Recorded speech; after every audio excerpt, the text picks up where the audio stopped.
Students, Namaskar. This is Mr. R.R. Tiwari and I welcome you to my YouTube channel English by R.R. Tiwari. My dear students, you have demanded me to learn narration with basic facts. So I am going to present before you some basic facts of narration. My dear students, चूँकि हमारी राष्ट्रभाषा हिंदी है, केवल अंग्रेजी में ही बोलूँगा तो आप लोगों को थोड़ा सा समझने में दिक्कत हो सकता है। इसलिए मैं हिंदी और इंग्लिश दोनों मिलाकर मैं इस अपने लेक्चर को प्रस्तुत करने जा रहा हूँ। हमने देखा है YouTube पर कुछ लोग कहते हैं आधे घंटे में नरेशन का काम समाप्त, 1 घंटे में टाइम एंड टेंस कंप्लीट। माफी चाहूंगा, ये लैंग्वेज है। जब मैं ये कहना चाहूंगा कि हमारी अपनी मातृभाषा राष्ट्रभाषा हिंदी है और जब हम अपनी ही मातृभाषा को मदर टंग को अभी तक पूरा नहीं सीख पाए हैं तो अंग्रेजी को आप 1 घंटे में, किसी चैप्टर को 1 घंटे में समाप्त कर देना, यह कहना कि 1 घंटे में आर्टिकल समाप्त, 1 घंटे में नरेशन समाप्त, 1 घंटे में क्लॉज समाप्त, मैं इसके लिए माफ़ी चाहूँगा। ये लैंग्वेज है, लैंग्वेज का कोई अंत नहीं है। मैं अपने स्तर से नरेशन के मूलभूत तथ्यों को, बेसिक फैक्ट्स को समझाने का प्रयास कर रहा हूं, आप लोग समझेंगे। सबसे पहले मैं ये कहना चाहूँगा कि यदि मेरा वीडियो आपको पसंद आए तो मेरे चैनल को सब्सक्राइब, लाइक और शेयर ज़रूर करेंगे my dear friends, my dear students, क्योंकि कर भला हो भला, आप दूसरे की भला करेंगे तो भगवान आपको भी भला करेंगे। Let us enjoy the chapter narration. समझेंगे?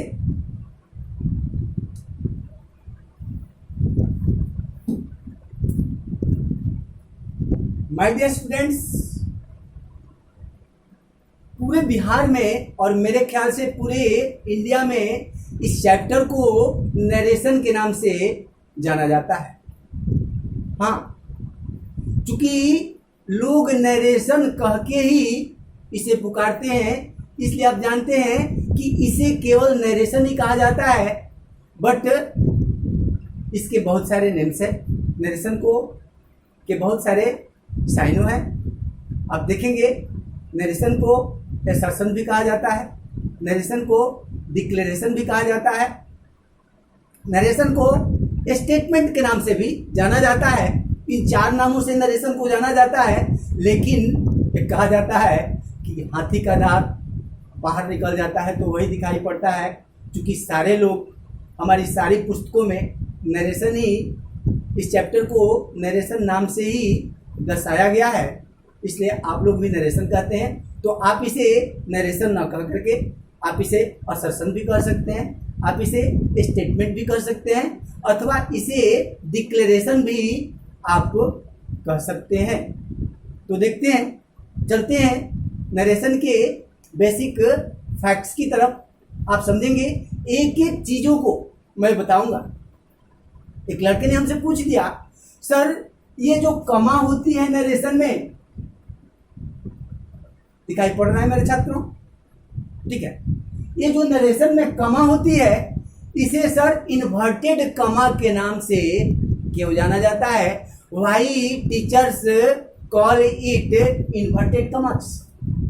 तो मैं इसका भी वजह बताऊंगा कि why this comma is called inverted comma। अभी हम लोग नरेशन क्या है इसके विषय में समझेंगे, नरेशन के काइंड्स को समझेंगे, नरेशन के डिफिनेशन को समझेंगे और आगे जो भी होगा नरेशन के विषय में। आज का क्लास, आज का ये मेरा वीडियो केवल बेसिक फैक्ट्स ऑफ नरेशन के विषय में ही बताएगा, समझेंगे। माय डियर स्टूडेंट्स, नरेशन को नरेशन भी कहा जाता है।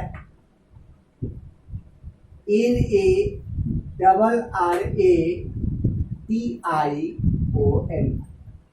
ठीक है, दिखाई पड़ रहा है माय डियर स्टूडेंट्स? ओके, ठीक है। इसे नरेशन, स्टेटमेंट, STATEMENT,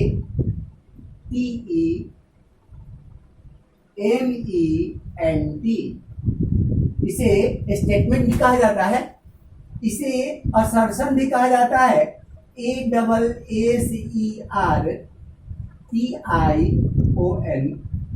अथवा इसे डिक्लेरेशन के नाम से जाना जाता है, DECLARATION।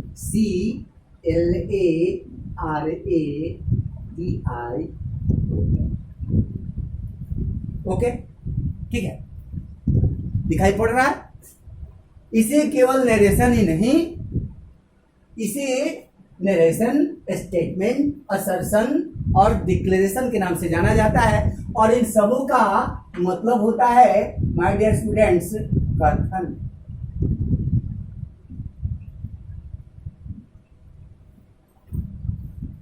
फर्स्ट ऑफ ऑल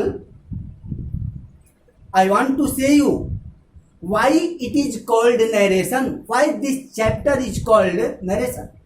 इस चैप्टर को नरेशन क्यों कहा जाता है? सर सी बात, वेरी इजी क्वेश्चन।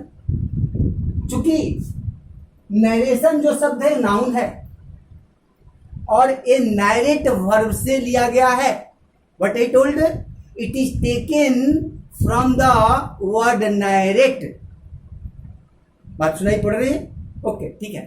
तो इसे नैरेट शब्द से लिया गया है, और नैरेट का मतलब होता है माय डियर स्टूडेंट्स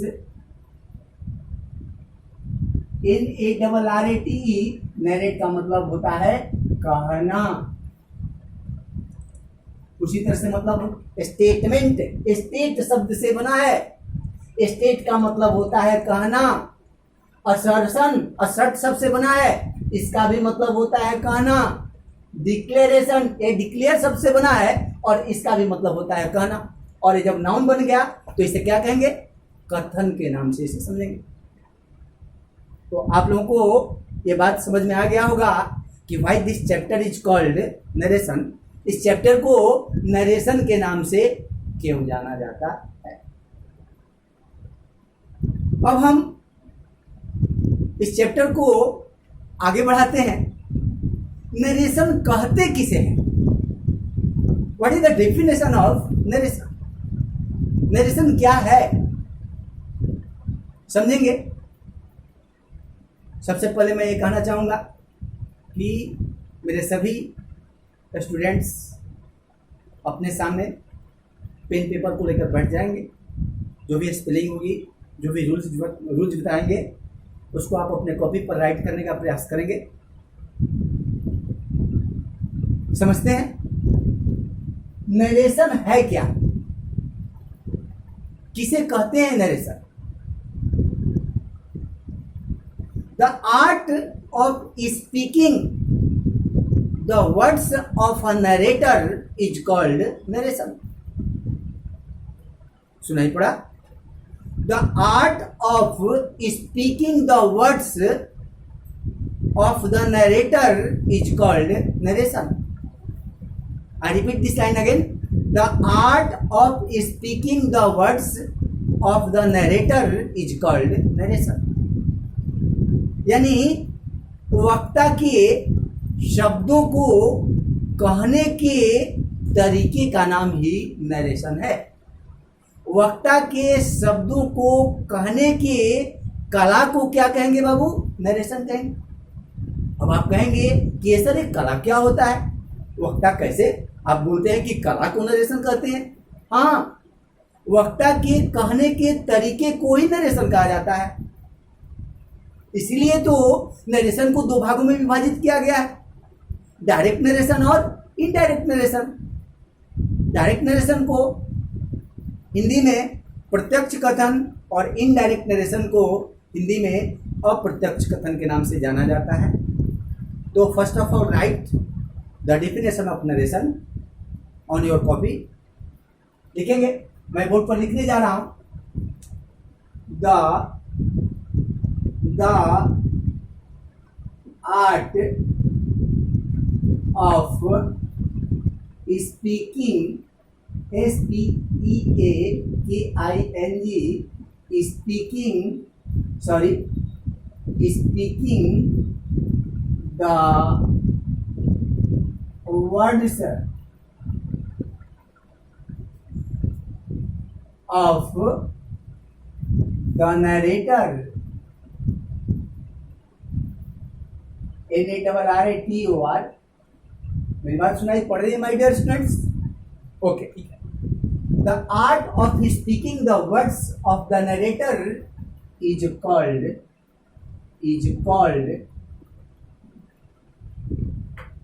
नरेशन।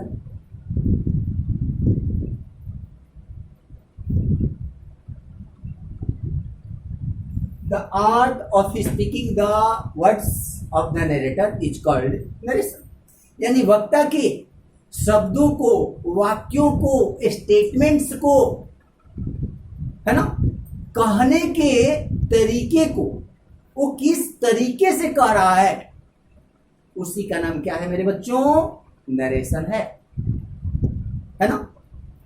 अब हम देखेंगे काइंड्स ऑफ नरेशन, नरेशन के कितने प्रकार होते हैं। What I told, now we are going to learn about the kinds of narration. समझेंगे नरेशन अथवा स्टेटमेंट को।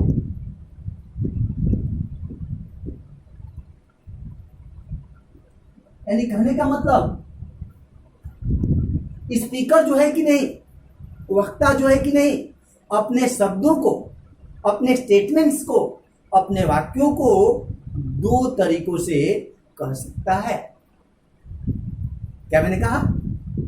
नरेटर जो है, वक्ता जो है, स्पीकर जो है, अपने कथनों को केवल दो प्रकार से कह सकता है। वे कौन कौन से प्रकार होते हैं बाबू? तो एक को कहते हैं डायरेक्ट नरेशन। क्या कहा जाता है बाबू? Direct, DIRECT, direct narration.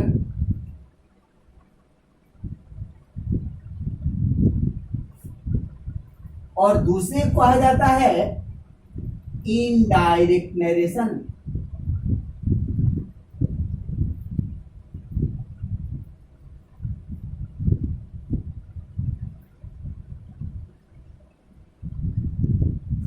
अब कहेंगे सभी तो नरेशन ही कर रहे हैं।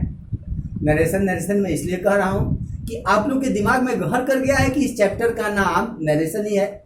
ऐसे आप इस चैप्टर को डिक्लेरेशन, असर्शन, स्टेटमेंट इत्यादि इत्यादि के नाम से कह सकते हैं। तो समझेंगे हमारा नरेशन का प्रकार क्या हो गया? एक प्रकार हो गया डायरेक्ट नरेशन और एक प्रकार हो गया इनडायरेक्ट नरेशन। डायरेक्ट नरेशन को माय डियर स्टूडेंट्स हिंदी में प्रत्यक्ष कथन के नाम से जाना जाता है। प्रत्यक्ष कथन। और इनडायरेक्ट नरेशन को माय डियर स्टूडेंट्स अप्रत्यक्ष कथन के नाम से जाना जाता है। अप्रत्यक्ष कथन।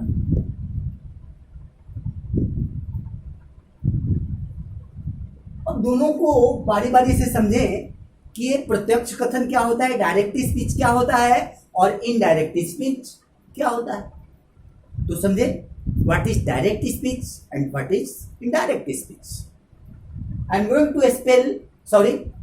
Going to declare about the direct speech, the part of narration.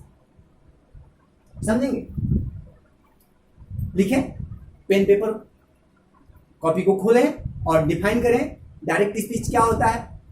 इसे भी नरेशन के डिफिनेशन को भी अपने कॉपी में लिख लेंगे। और अब लिखें कि डायरेक्ट स्पीच क्या होता है। What is the definition of direct speech? When an audience, क्या मैंने कहा? When an audience expresses the statement of a speaker in the words of a speaker. I repeat this line again. When an audience expresses the statement of a speaker in the same way, यानी जब वक्ता के कथन को वक्ता के शब्दों में ही कह दिया जाता है, क्या मैंने कहा, जब वक्ता के कथन को वक्ता के शब्दों में ही स्टेट कर दिया जाता है, कह दिया जाता है, तो उसी को डायरेक्ट नरेशन के नाम से जाना जाता है. I repeat the definition again. When an audience expresses the statement of a speaker in the same way, यानी उसी तरीके से जैसे स्पीकर ने कहा वैसे ही ऑडियंस ने भी एक्सप्रेस कर दिया, तो उसी एक्सप्रेशन को क्या कहेंगे my dear students, direct narration अथवा डायरेक्ट स्पीच. क्या कहेंगे, डायरेक्ट नरेशन अथवा डायरेक्ट स्पीच, प्रत्यक्ष कथन के नाम से इसे हिंदी में जाना जाता है. Now the question arises here. अब यहां पर एक क्वेश्चन खड़ा हो जाता है कि हम कैसे समझेंगे कि उक्त कथन जो है कि नहीं वो डायरेक्ट स्पीच का है. बड़ा ही सस्ता तरीका है, सरल तरीका है. डायरेक्ट स्पीच के वाक्यों को पहचान करने का एकमात्र तरीका है. वो तरीका क्या है मेरे बच्चों, तो डायरेक्ट स्पीच का जो कथन होता है ना वो इनवर्टेड कमाज से क्लोज्ड रहता है ना. डायरेक्ट स्पीच का जो कथन होता है माय डियर स्टूडेंट्स, वो इनवर्टेड कमाज से जो है कि नहीं क्या होता है, इनक्लोज्ड होता है. इनक्लोज्ड का मतलब बंद होता है, बंद रहता है दोनों तरफ से. वो इन्वर्टेड कमाज जो है कि नहीं उस कथन को घेरे हुए रहते हैं. तो लिखा जाए, I repeat the definition again. When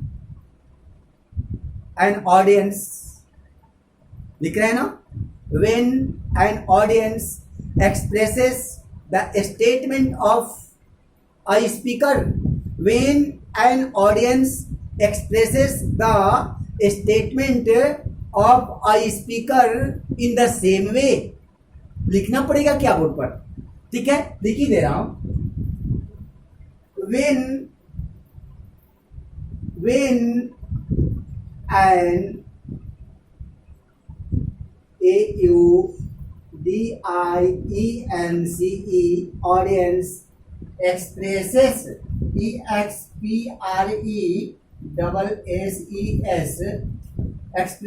the statement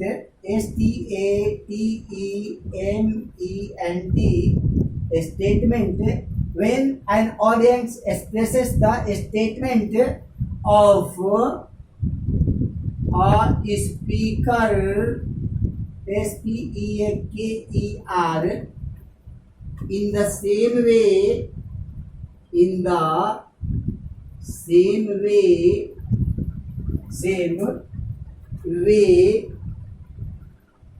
यानी वे का मतलब यहाँ रास्ता नहीं समझेंगे, वे का मतलब तरीका होगा. अंग्रेजी के एक शब्द के बहुत सारे अर्थ होते हैं, इसलिए केवल एक ही शब्द को उस अर्थ को हर जगह लगाने का प्रयास न करें. तो when an audience expresses the statement of a speaker in the same way is called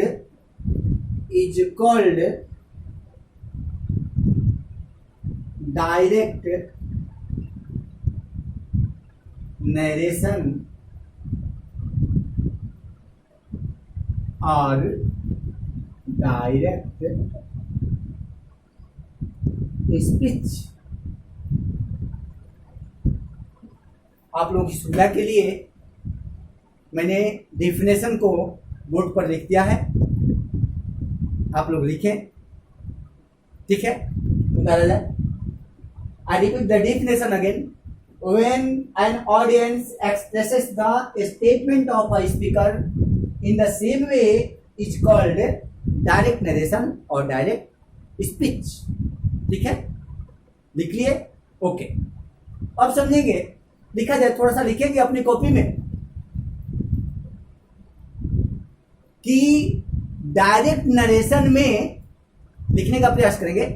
direct narration में स्पीकर के स्टेटमेंट को इन्वर्टेड कमा का प्रयोग किया जाता है।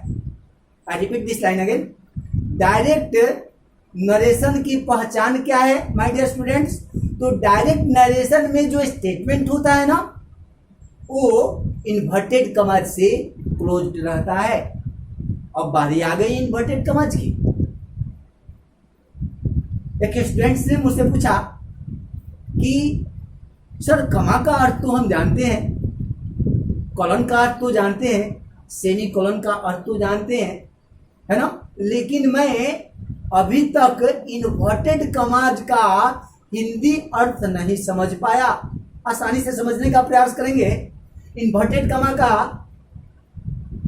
पहचान देख लिया जाए, इसे इस प्रकार से लिखा जाता है, समझेंगे माय डियर स्टूडेंट्स? कमा दिखाई पड़ रहा है, ठीक है, ओके। तो इस कमा पर थोड़ा सा नजर डाला जाए। कमा कैसे लिखते हैं भाई? कमा ऐसे लिखते हैं। कैसे लिखते हैं? ऐसे लिखते हैं ना my dear students.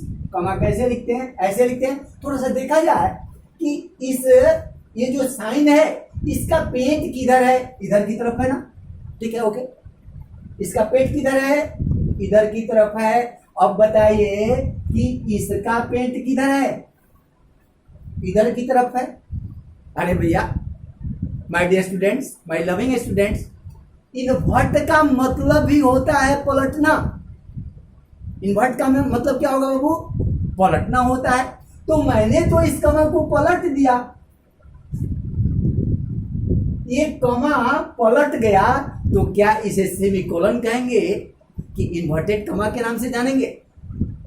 So this sign is called inverted comma, है ना। इसीलिए इस चिन्ह को इन्वर्टेड कमाज के नाम से जानते हैं, क्योंकि ये तो कमा है और इसका पेट इधर है, और जब इसे पलट दिया गया तो इसका साइन इस प्रकार का हो गया, और इन्वर्ट का मतलब ही तो होता है पलटना। इसलिए इस साइन को इन्वर्टेड कमाज के नाम से जाना जाता है my dear students.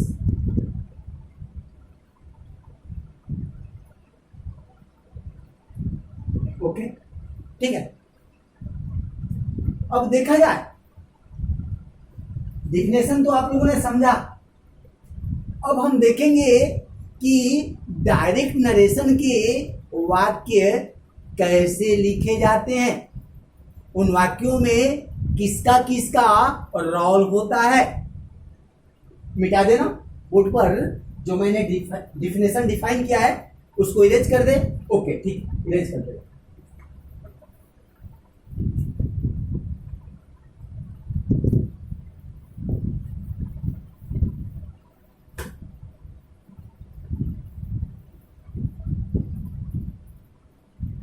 I am going to write an example of direct narration. समझेंगे आप? Ram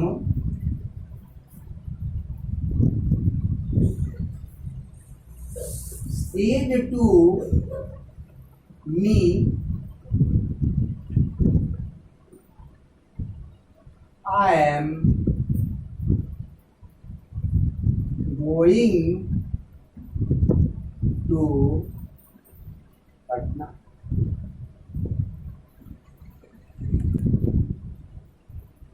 Ram said to me, I am going to Patna. मैंने क्या बताया था कि डायरेक्ट जो स्टेटमेंट होता है, डायरेक्ट जो नरेशन होता है, उसका जो स्टेटमेंट जो होता है ना, वो इन्वर्टेड कमाज से क्लोज्ड रहता है। तो आप देख रहे हैं कि इसका जो स्टेटमेंट है वो इन्वर्टेड कमाज से क्लोज्ड है, ठीक है, बात समझ में आ गई। अब ये क्या क्या है, इसे क्या क्या कहेंगे, इसकी चर्चा हम आप लोगों को इनडायरेक्ट नरेशन को डिफाइन करके बताएंगे। अब इनडायरेक्ट नरेशन के विषय में देखा जाए कि what is indirect narration. when an audience expresses the statement of a speaker in his own language, जब वक्ता के कथन को उसके शब्दों में न कह करके अपने शब्दों में अभिव्यक्त किया जाता है, तो वैसे कथन को ही इनडायरेक्ट नरेशन के नाम से जाना जाता है। I repeat this line again. मैं पुनः इस पंक्ति को बताने जा रहा हूं कि जब वक्ता के कथन को हूबहू उसी के शब्दों में न कह करके उसके कथन के शब्दों में कुछ बदलाव करके कहा जाता है, कथन के वर्ड्स में कुछ हेरा फेरी करके कहा जाता है, तो उसी स्टेटमेंट को इनडायरेक्ट नरेशन के नाम से जाना जाता है। पुनः मैं इस पंक्ति को दोहराने जा रहा हूं। वेन, आप लिखने का प्रयास करेंगे, when an audience expresses the statement of a speaker in his own language, अपने भाषा में कहता है, अपने शब्दों में कहता है, इन हिज ओन वर्ड्स, अपने शब्दों में कहता है, तो वैसे कथन को ही इनडायरेक्ट नरेशन के नाम से जानते हैं। ठीक है ना। अब आप कहेंगे मैंने तो डायरेक्ट नरेशन की पहचान बता दिया कि डायरेक्ट नरेशन जो होता है उसका जो कथन होता है, स्टेटमेंट होता है, वो इन्वर्टेड कमा से क्लोज रहता है। और इसका पहचान क्या है? तो इसका कथन जो होता है कि नहीं, इन्वर्टेड कमा से क्लोज्ड नहीं रहता है। तो आज इतना ही बताकर मैं इस वीडियो को समाप्त करना चाहता हूं। Best of luck, thank you. We will meet again with the next video with basic facts of narration. Okay, bye, tata.